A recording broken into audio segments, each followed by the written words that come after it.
ونصلي ونسلم على سيدنا ومولانا محمد رسول النبي الأمين المكين الحليم الكريم الرؤوف الرحيم. أما بعد فأعوذ بالله من الشيطان الرجيم. بسم الله الرحمن الرحيم. يا أيها النبي قل لأزواجك وبناتك ونساء المؤمنين يدنين عليهن من جلابيبهن.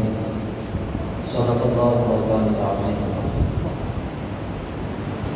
ان اللہ وملائکتہ یصلون علی النبی یا ایہا الذین آمنوا صلوا علیہ وسلموا تسلیما.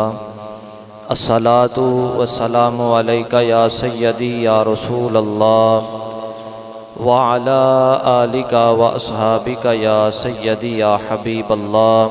الصلاۃ والسلام علیک یا سیدی یا خطیب الانبیاء والمرسلین وعلی آلک واصحابک یا رحمۃ للعالمین.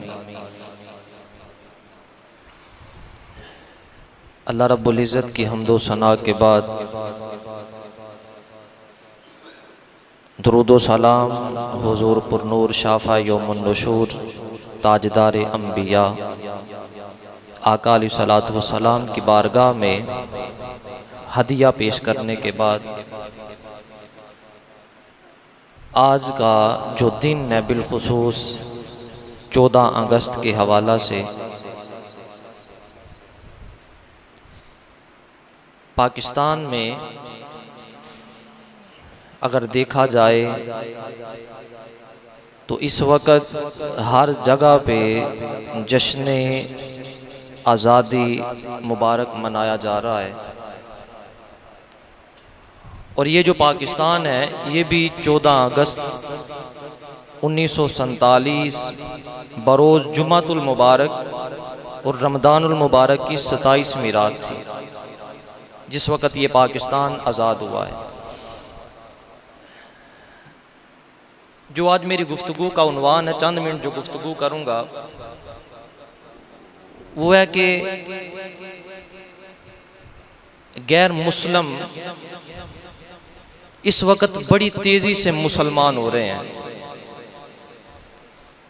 اور جو اسلام دشمن طاقتیں ہیں وہ بھی مسلمانوں کے دلوں سے اسلام نکالنے کی کوشش کر رہی ہیں. اب ہر چیز کو پایہ تکمیل تک پہنچانے کے لیے کوئی نہ کوئی ہتھیار استعمال کیا جاتا ہے. جس طرح اگر کسی نے کسی انسان کو قتل کرنا ہو یا کسی انسان کو مارنا ہو تو وہ ہتھیار استعمال کرتا ہے، یا چاقو چھری استعمال کرے گا، اور یا پھر وہ پسٹل وغیرہ استعمال کرے گا. یعنی ہر چیز کا کوئی نہ کوئی ہتھیار ہے. غیر مسلم طاقتیں جو مسلمانوں کے دلوں سے اسلام نکال رہی ہیں وہ ہتھیار کون سا استعمال کر رہی ہیں؟ وہ ہے بے حیائی. بے حیائی پھیلانے کا مقصد یہ نہیں ہے کہ قوم عیش و عشرت میں مبتلا ہو جائے. بے حیائی کا مقصد یہ ہے کہ قوم کو بے حیا بنا کے بے دین کر دیا جائے. اب حدیث پاک میں آتا ہے الحیاء من الایمان، حیا ایمان میں سے ہے. اب یہ دونوں چیزیں حیا اور بے حیائی اکٹھے نہیں رہ سکتے. جس کے دل سے حیا نکل گئی فرمایا اس کے دل سے ایمان بھی نکل گیا.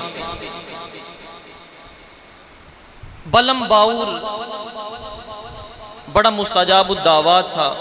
حضرت موسیٰ علیہ السلام کے زمانے کا واقعہ ہے.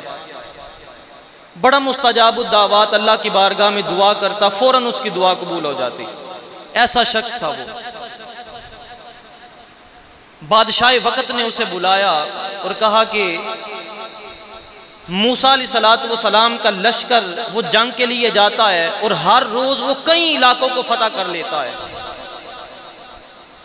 تم رب کی بارگاہ میں دعا کرو کہ موسیٰ علیہ السلام کا لشکر غرق ہو جائے، کوئی علاقہ فتح نہ کر سکے۔ اب بلم باور مستجاب الدعوات ہے، اس کی دعائیں بڑی قبول ہوتی ہیں، بڑا علم تھا اس کے پاس۔ اب یہ میں بتانے لگوں کہ بے حیائی کیا ہے۔ اس نے رب العالمین کی بارگاہ میں التجا کرنے کا ارادہ کر لیا، کہا کہ میں جنگل میں جاؤں گا۔ اس نے ایک بڑا اچھا ٹھکانہ رکھا ہوا تھا، جس طرح ہم عبادت کرنے کے لیے مسجد میں آتے ہیں، اس نے دعا مانگنے کے لیے وہاں جنگل میں ایک ٹھکانہ رکھا ہوا تھا، وہاں جاتا اور دعا کرتا، اللہ اس کی دعا قبول کر لیتے۔ بلم باور اس نے بادشاہ وقت کی مان کے جب اپنے گدے پہ سوار ہونے لگا، گدے پہ سوار ہوا، گدے کو ایڑی لگائی، گدا چل نہیں رہا۔ بلم باور بڑا پریشان ہوا، اللہ نے اس گدے کو زبان عطا کی اور وہ گدا بول کے بلم باور کو کہنے لگا کہ اے بلم باور، اس گناہ کے راستے میں تیرا ساتھ کبھی نہیں دے سکتا، اس گناہ کے راستے میں میں تیرا ساتھ نہیں دے سکتا، اکیلا جا کے۔ اب گدے کو بھی علم ہے، دیکھیے گدے نے کہا ہے کہ تو نبی کے خلاف جا رہا ہے، میں تیرا ساتھ نہیں دوں گا۔ اس نے گدے کو بڑا مارا، وہ گدا مر گیا۔ احادیث میں آتا ہے کہ جس طرح صالح علیہ السلام کی اونٹنی وہ جنتی ہے، اصحاب کہف کا کتا جنتی ہے، اسی طرح یہ بلم باور کا گدا یہ بھی جنتی گدا ہے۔ بلم باور جنگل میں گیا۔ اب دیکھیے کہ جب اللہ رب العزت آزمائش میں مبتلا کرنا چاہے تو کس طرح آزمائش میں مبتلا کرتا ہے۔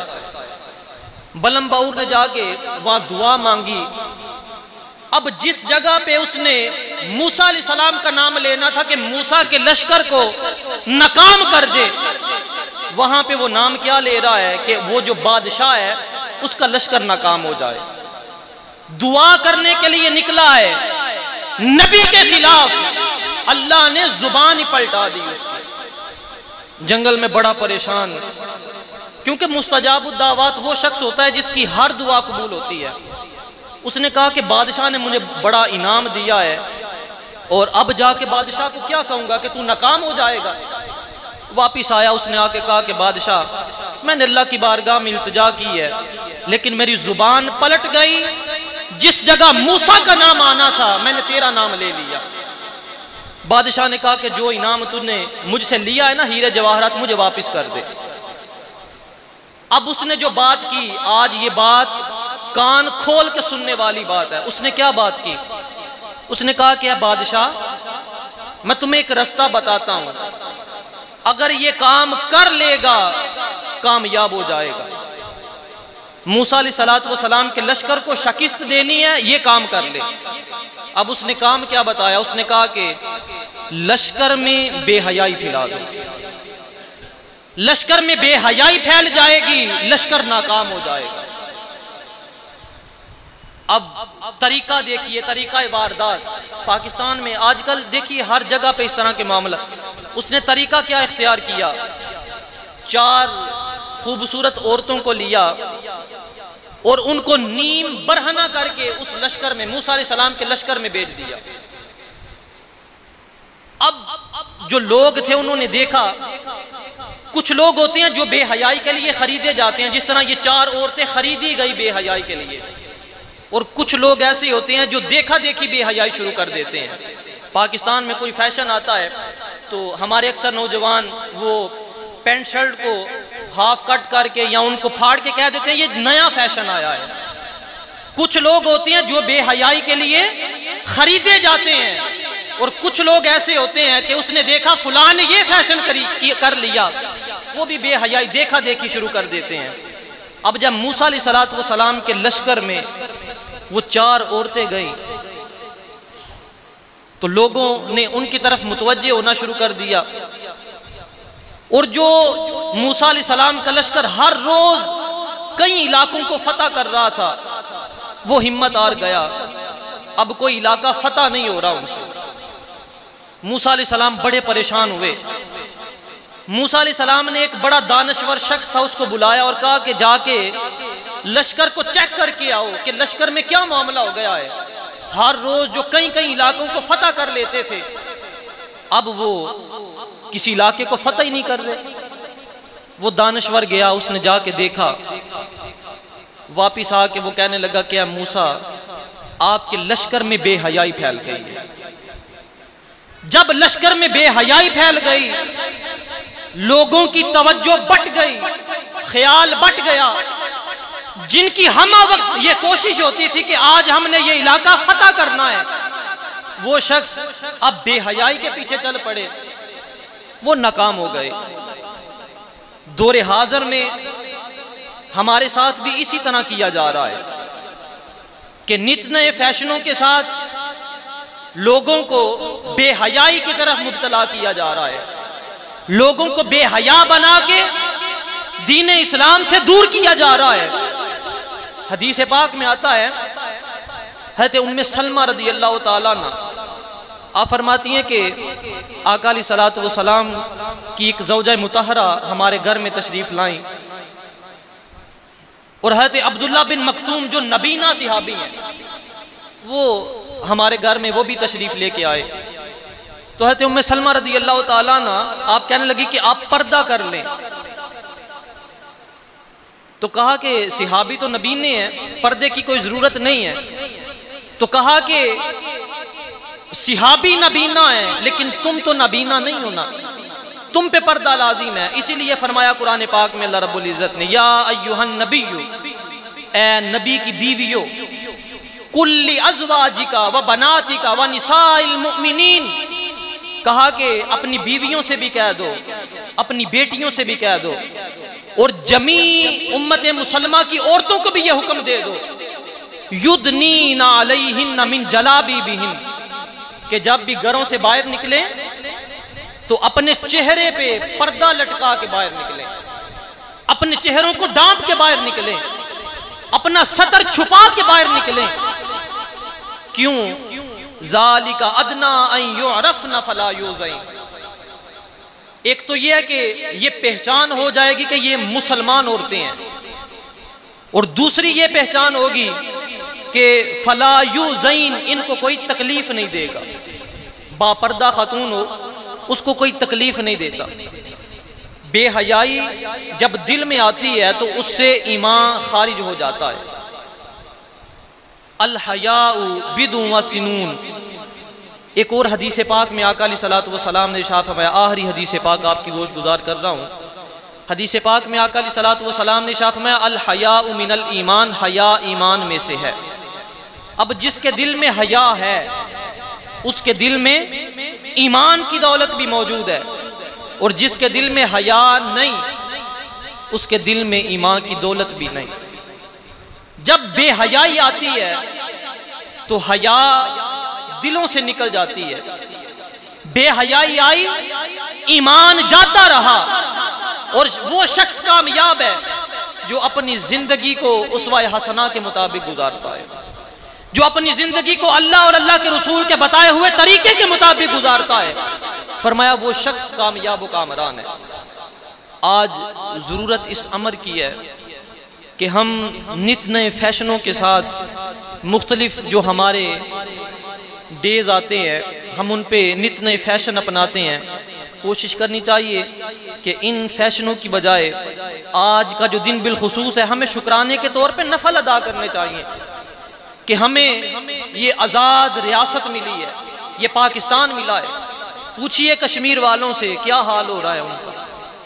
ہر روز قتل و غارت ہوتی ہے وہاں پہ، کئی مسلمانوں کو شہید کر دیا جاتا ہے، اور کئی دنوں سے وہاں پہ کرفیو نافذ ہے.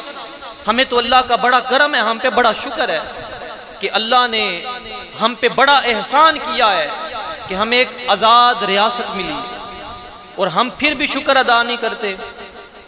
14 اگست کا دن آتا ہے، اسی طرح وہ لڑکے سڑکوں پہ گھوم رہے ہوتے ہیں اور پھر سڑکوں پہ جا کے ہر قسم کے غلط امور سر انجام دیتے ہیں.